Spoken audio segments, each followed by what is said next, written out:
मोहब्बतों में हर एक लम्हा विसाल होगा ये तय हुआ था। बिछड़ के भी एक दूसरे का ख्याल होगा ये तय हुआ था। वही हुआ ना बदलते मौसम में तुमने हमको भुला दिया है। कोई भी रुत हो न चाहतों को ज़वाल होगा ये तय हुआ था।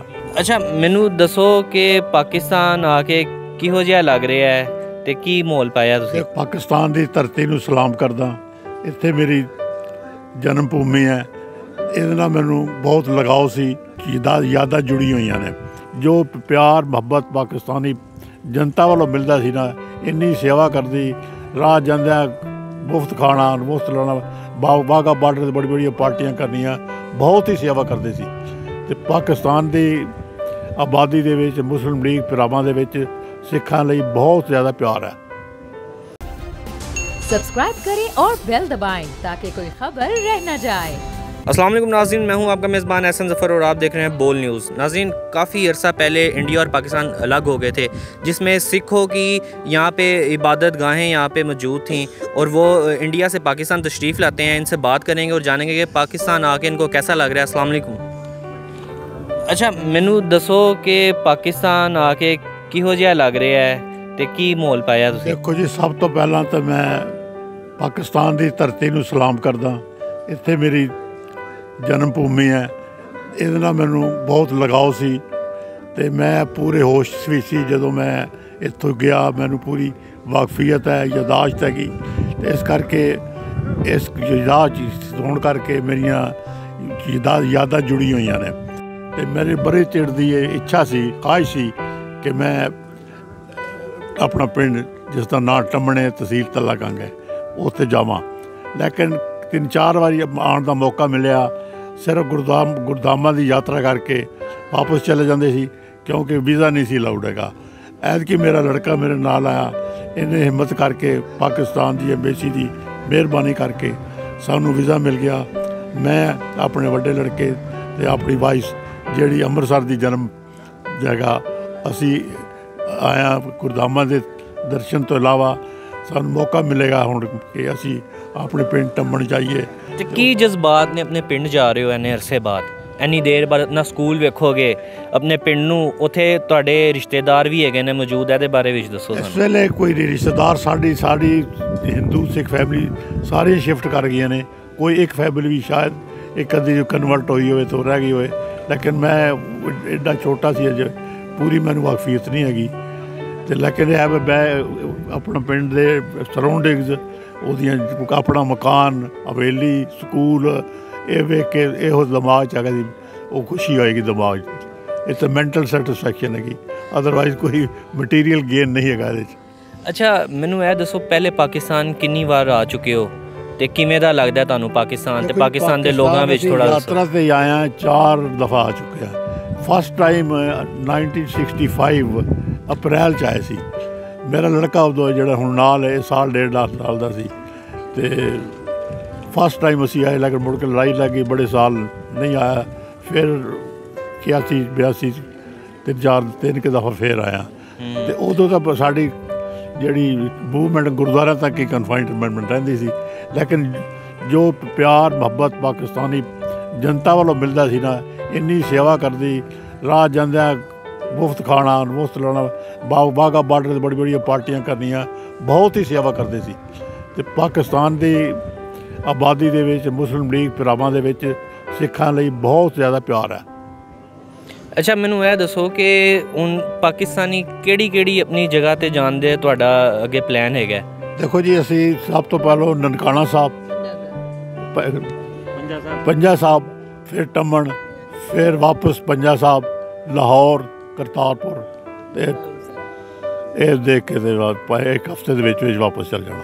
ਅੱਛਾ ਬੜੀ ਮੈਂ ਸੁਣਿਆ ਕਿ ਬੜੇ ਪਸੰਦ ਕਰਦੇ ਨੇ ਲਾਹੌਰ ਨੂੰ, ਸਪੈਸ਼ਲੀ ਪਾਕਿਸਤਾਨ ਨੂੰ, ਇਹ ਬਾਰੇ ਵੀ ਥੋੜ੍ਹਾ ਜਿਹਾ ਦੱਸੋ। ਦੇਖੋ ਜੀ, ਲਾਹੌਰ ਤਾਂ ਅੱਜ ਤੋਂ ਨਹੀਂ, ਸ਼ੁਰੂ ਤੋਂ ਜਦੋਂ ਅਸੀਂ ਬਚਪਨ ਤੋਂ ਸੁਣਦੇ ਹੋਏ ਸੀ।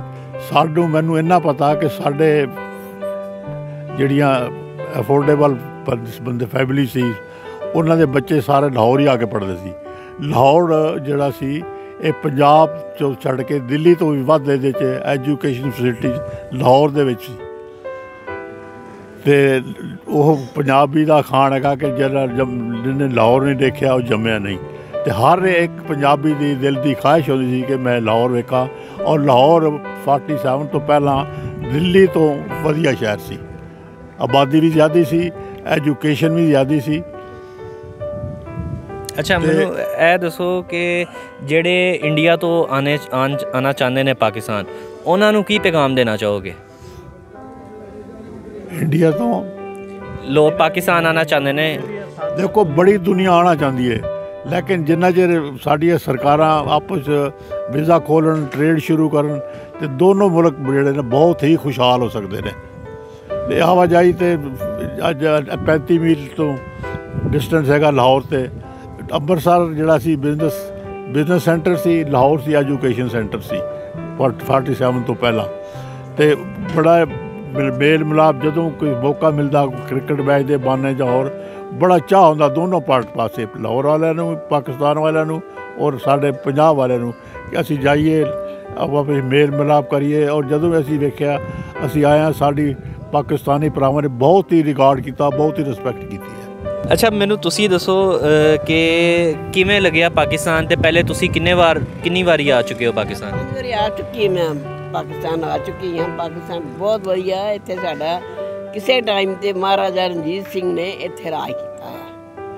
ਉਹਨਾਂ ਦੀ ਸਾਰੀ ਫੈਮਿਲੀ ਤੁਹਾਡੇ ਮੇਰੇ ਖਿਆਲ ਅਜਾਇਬ ਘਰ ਦੇ ਵਿੱਚ ਹੀ ਸ਼ਾਇਦ ਥੋੜ੍ਹਾ ਜਿਹਾ ਉਹਨਾਂ ਦਾ ਕੋਈ ਹੈਗਾ ਹਿਸਾਬ ਕਿਤਾਬ। ਇਹ ਸਾਨੂੰ ਖਿੱਚ ਬੜੀ, ਸਾਡੇ ਗੁਰਦੁਆਰੇ ਇੱਥੇ ਨੇ, ਸਾਡੇ ਭੈਣ ਭਰਾ ਸਾਰੇ ਭੈਣ ਭਰਾ ਦੇ ਸਾਡੇ ਬਹੁਤ ਵਧੀਆ ਮਾਹੌਲ ਹੈ। ਕੋਈ ਗੱਲ ਐਸੀ ਨਹੀਂ ਜਿਹੜਾ ਅਸੀਂ ਵੱਖਰੇ ਗਏ, ਅਸੀਂ ਸਾਰੇ ਇਕੱਠੇ ਰਹਿਣਾ ਚਾਹੁੰਦੇ ਹਾਂ। ਕੋਈ ਗੱਲ ਨਹੀਂ, ਗੌਰਮੈਂਟ ਨੂੰ ਚਾਹੀਦਾ ਆਪਸ ਵਿੱਚ ਮਿਲ ਵਰਤਨ ਪੂਰਾ ਕਰ।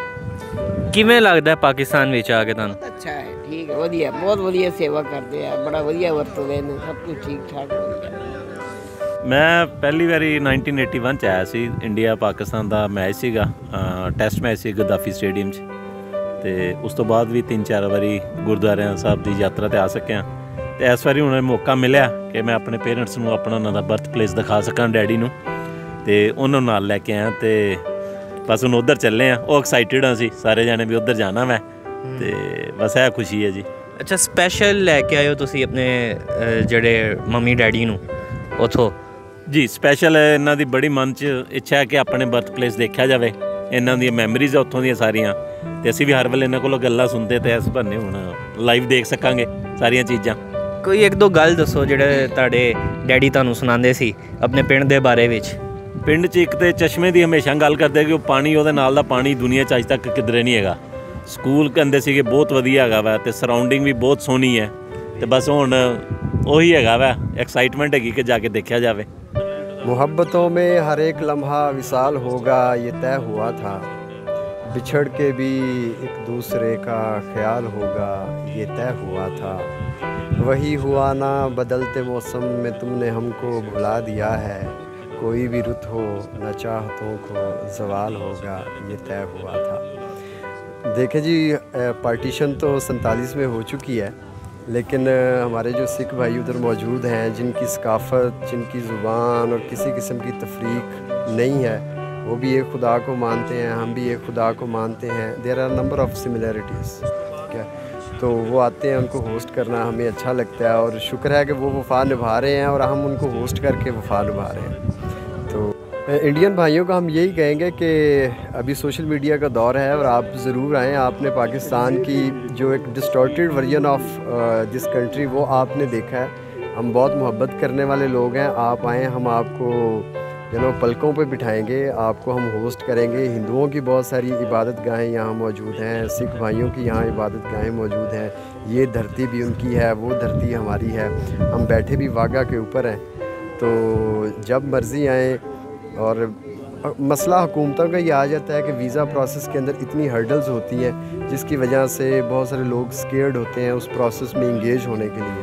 तो जो डिप्लोमेसी है उसको रीएड्रेस करना चाहिए। जो पॉलिसीज़ हैं या डिप्लोमेटिक पॉलिसीज़ हैं, फॉरेन पॉलिसीज़ हैं बिटवीन द बोथ कंट्रीज़, उनको आप रीविज़िट करें वैल्यूज़ के साथ और इक़दार के साथ, इस सोच के साथ कि जो उधर लोग मौजूद हैं उनका भी यही कल्चर है, उनकी भी यही ज़ुबान है और वही बुल्ले शाह इनका है, वही बाबा वारिस शाह और बाबा फ़रीद, बाबा गुरु नानक, वो सब हमारे हैं, वो सब इनके हैं। हमारी सकाफ़त, हमारा लिटरेचर पंजाबी, सबसे बड़ी बात पंजाबी है।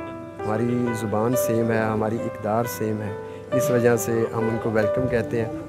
जी नाज़रीन, मेरे साथ गुरबचन सिंह मौजूद थे, उनकी फैमिली मौजूद थी। आपने जाना कि उनका क्या कहना था। इसके साथ ही अपने मेज़बान एहसन ज़फ़र को दें इजाज़त। अल्लाह हाफिज़। इम्पोर्टेड हुकूमत और उनकी हवारियों की अदलिया के खिलाफ हर्जा सराई, मरियम नवाज की अदलिया और फाजिल जज साहिबान पर शदीद तनकीद। इस घिनौनी साजिश को बेनकाब करने पर बोल को एक दफा फिर नशरियात की बंदिश का सामना करना पड़ रहा है। बोल अदलिया की इज्जत के लिए खड़ा है और खड़ा रहेगा।